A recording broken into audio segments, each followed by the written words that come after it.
महांगा इन मारे विधवा परेशानी में पियायूं असा मुलाजिमन का वहेला 22 तारीख थे थी असा जे घर में सदाई सौदो खोटल है ने भागी जो न खंड तस न पति तस वरी इन के छा थियो ने भागे के हेलो मां यार घर न आया तू दर ते बीठो अच घर आया जेडो ने भागे खोले के ओडो ही वनी फाथो मास को दर ते बीठो आवाज बुधाई हाने घर में सौदो भी कोने रने टाबड़ को दल काढो मायने जी हाने मालकी क्या अचे त जिनी सा टल थो वेड़ा एड़ी हा वन्या दिसा दर ते बीठो मस आज सौट दे आयो आहे भी नौकरी में अज त माके बिना के मच्छी जे बिना के गोश्त जे अज त छडींदो ही कोन अज पेट ढोसा वनी खाइंदो मास हेड़े सौट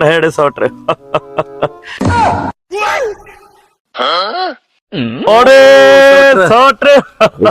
तू तो बाहर वे पो घर किए ते बस सौट घर जी परेशानी ने मारे वेदो हां सौट बड़ी मेहरबानी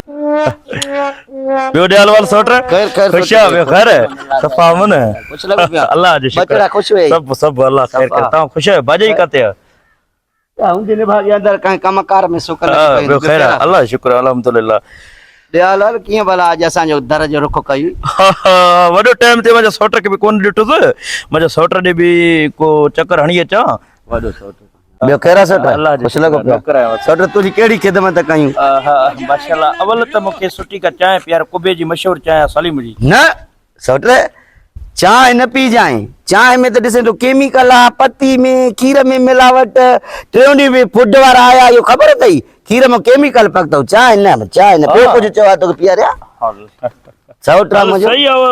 यो बोतलड़ी का सुठी प्यार है माशाल्लाह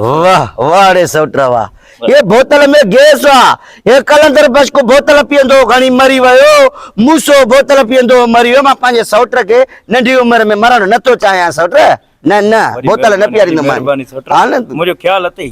यो मुल्ला जा पकोड़ा बड़ा मशहूर थी इहो तो माके बनाई वाह रे वाह सौटर वाह वरी चाचो ओ चावरन जो अटो ता उनन में मिलाने पकोड़ा तो डिटा है न जा वनी खादा दई इयो त हर के पकोड़ो घर में ही नानी सौटर हां मां तो के मना न तो ये दिसन चाया त तू गैस जो मरीज थी बी का तुनी का खिदमत कहीं भला आज मानी खरा आज मुर्गड़ी का घुरा आज रात में आज रात इते हां खैर बुध हां सौट दिसे न मुर्गी में तो बर्ड पेलो पईया मुर्गी मा घर पांजे आण्या ही न मुरऊ हां मुर्गी खाई ना पांजे घर भी सकती सा मन्या कर भाजाई के मुर्गी खाए किए थी पईया काठिया गोर सही है बस मुर्गी ता यो खुदा जो का ना यो मच्छी वारो या फिदा हां वाह रे वाह सौटरा वाह वो मच्छी अटंडियन जी उन फ्रिजन में पई हुंदी आ तो के पाण के खबर आ एड़े है मच्छी खाईंदे सौटर मच्छी तो नालो ही न वट मां उनी आदी तक अज तई थावन में धपई को नदी वनी हां मच्छी खा भी ना बी का तुनी खिदमत क्यों सौटर सही कर बटालू तरी खरा बस वाह रे वाह बटालू में गैस तो ते मानु तुलो तो ते हेरे मुजो पेट केडो थी है बटालू मार पे मा घर आया ही कोन सौटर बी का तुनी खिदमत क्यों बताई वांगण का खरा